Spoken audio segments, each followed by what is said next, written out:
A little bit earlier in the show, I said something didn't come out quite the way I wanted it to, and I just wanted to apologize if.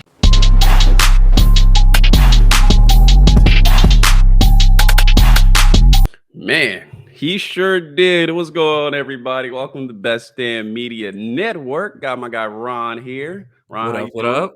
How's it going? It's going good, man. We got something to talk about, but before that, make sure everybody subscribe, tap in with us. We do plenty of shows, but we had to do a little bit of emergency pod for this one because so what happened was I was on Twitter last night. Ron hit a quote tweet about a video. I jumped into it and watched it, and I had some shock. I had some reaction, but Ron, tell me about what you tweeted. So I was on the timeline last night, and I saw the Oakland A's announcer had to apologize for something that he said on air, and I'm like, wonder what he said. So we went out and found that video, and we have that video for you right now. We had a phenomenal day today. Nigger League Museum and Arthur Bryant's Barbecue. Wait, what'd he say? I'm going to have to play that one more time. What did he say? We had a phenomenal day today. Nigger League Museum and Arthur Bryant's Barbecue. Well, okay. Well, that was something. I think that does warrant an apology for starters. So I watched that video. Man, I have a few reactions to it just initially, but I'll ask you first. Since you've seen the video first, what was your initial reaction? So, I mean, most of us seen that video from my quote tweet. I saw it right after it happened, and I didn't even quote tweet it immediately because my initial reaction was to laugh in tears, like painfully laugh. My abs hurt after laughing so hard when I saw that because I'm like, that is just so insanely racist that the only thing that I can do is immediately laugh because it's like, in all of my years of hearing racist jokes of 30 years on this earth and hearing racism, I have never heard someone call it the Nigger League Museum. One of the comments on it was back when they were still racist and not even allowed to play in the MLB, they didn't even call it back then. And he came up with it now. Like, bro, that was too racist 70 years ago. And this man just said it in 2023. I was flabbergasted. You got current Klan members looking like, man, we ain't even come up with that. It's like, that's a good one, man. We had to write that one down, man. Yeah, I'm with you. So I saw it. And I kind of feel bad a little bit to it, but I was dying laughing for 30 minutes just watching it over and over again. And personally, I'm like, yeah, obviously shouldn't be saying that. Shouldn't say that on air. That's obviously ridiculous. I don't know because it's the way he said it. He said that with conviction. He said it so smoothly. He wound up with the pitch.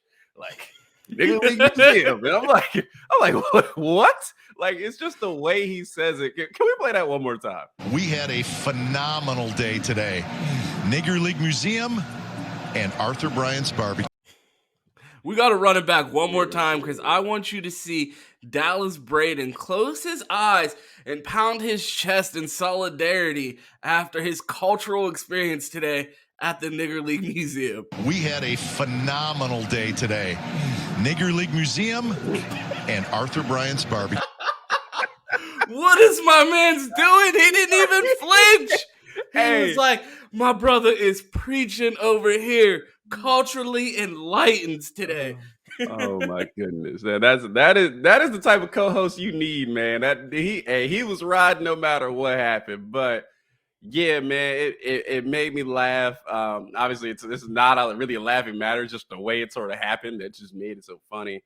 But it's not to go on a tangent here, but man, being on social media, you see pretty much anything and everything nowadays. It's not shocking because there's so much crazy. I've probably seen 3 crazier videos yesterday. They were probably less funny and well more crazy.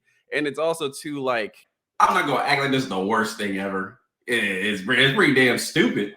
I don't necessarily like yes, it's a mistake. Yeah, it's a me, should be suspended. And obviously, like you got a lot to work on, but not necessarily like canceling people or going overboard, I guess I would say. I don't know how you feel about that, but I feel like I mean, he should lose his job. I'm sorry. I I will mean, cancel that man.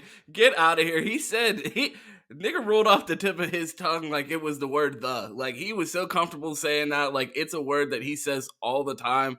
That was craziness to me. I mean, it was definitely a mistake, but it was an egregious mistake. And I mean, it just speaks to the fact that, like, I mean, there's still people out there that are insensitive to that word and feel comfortable and willing to say it. And I mean, I hope it's a learning moment for him and anyone else that it speaks in front of a mic. Not even people that speak in front of the microphone. Don't say the word. It is simple as that. I will always stand on that. I just saw the guy Ben Mintz from Barstool. He recently was let go for accidentally rapping the N-word in one of his videos for Barstool. And at the end of the day, it's we've been over this a million times. Don't say the word. Simple as that. And if you want to say the word so bad, you can. But you also have to live with the repercussions of saying it. So, I mean, if you want to say it that bad and lose your job and be funny and rap along to rap lyrics and say the N-word, or you want to call things the Nigger League Museum, you have to pay for the consequences. So, I mean, word to the wise, anyone out there, don't say the word. Simple as that. I told you, I don't know if he had a grandfather that got to him. Probably used to say that all the time. He's like, "Grandpa, stop calling that." And then honestly, he might have actually thought that was the name of it. Like, I don't know what level of ignorance that man possesses, but the way he said it, because like at the end of the day, it sounded like he had a great time. Like, I mean, he was so excited to tell us, bro. He sounded like he learned something, except for the name of the actual museum. But, like, I mean, he was excited to tell us that he was there. So, I mean, I don't know. See, we joke, but what if that's the real name? It's not. It's not. I can promise that is not the real name. Hey, we take that trip there and come to find out that's what it is. Yeah, no, I'm gonna go with it's the Negro League Museum, and he's so out of pocket. And the craziness is that it happened in Kansas City. That booth is fucking cursed. Because this isn't the first time that we've seen someone have to give an apology for something crazy that they said in that booth before. We had a guy a couple years ago. He slipped up and said the F word on air during a hot mic situation and had to give a play-by-play call apology while a guy hit a home run that interrupted his apology. I pride myself and think of myself as a man of faith. As there's a drive in a deep left field by Castellanos, it will be a home run. In the middle of him apologizing for his insensitive words, a drive blasted for a home run, and he, like the professional broadcaster that he is, cuts right back into the play-by-play call and then gets back to his apology for not being a professional. It was crazy how he was able to transition like that, but couldn't get it right without saying slurs on the air. Yeah, that dude did him no favors by hitting that home run. My family wouldn't subscribe to this. My parents up, and there's a home run to left field. Yeah, maybe it's cursed, but man, those are just if anything, they made for some good TV moments. I'll tell you that. Earlier, so you think as far as repercussions go, think you should be fired, done, no chances, right about there? Yeah, I had a tweet earlier this week about the Ben Mintz situation. I'm like, I was so heartbroken for the man because, you know what I mean? I also long for a time where you can accidentally say racial slurs at work. Like, what are we talking about here? Like, of course he should be fired. Like, that's standard practice. Can you go? I can't say the N-word at work. Can you? And I'm black. Like, can you? No, I don't want to try. I don't know. That's what I'm fucking saying. So, I mean, this white man is on a mic in front of all of these millions of people and on TV. I feel like that's part of being a broadcast professional. And it's also part of being a professional and a decent human, not using racial slurs. So, I think he should go. See, it's the way he said it. He had so much conviction. It's like we got to keep that guy around, man. He sticks to his guns. Maybe he can get like a job as a curator at the museum since he seemed to have such a good time. They have him as the new doorman, like a Walmart greeter or something. Don't tell anybody, but that's the name. Nah, man. Now I'm going with you, so yeah, he's kind of got. But yeah. Oh man, it's crazy times in 2023. But we just wanted to jump on here on behalf of Best Damn Media and give our thoughts on this crazy situation. Both of us saw this crazy video last night before we went to bed, and it was the talk of the town in our group chats because, I mean, you guys saw the video. It was something. But we appreciate you pulling up for this emergency Best Damn Media update here with me and Q. Q, you're muted right now, but if you want to let them know where to find you at, let them know.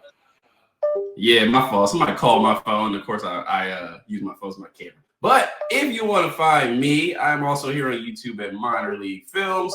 I do the Buckeye BS podcast on Sundays. That's a lot of fun. We have a great time with those. Twitter, City Boy Quentin. Instagram, Flying Johnson. You wrong.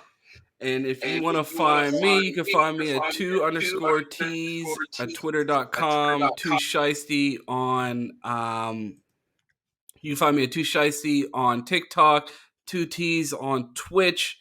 Yeah, and then like you said, you can find us every Sunday here for Buckeye BS on the Best Damn Media YouTube channel. We appreciate you guys tuning into this emergency update from Best Damn Media, and yeah, like, comment, subscribe, all that good stuff. We appreciate the support. Thanks.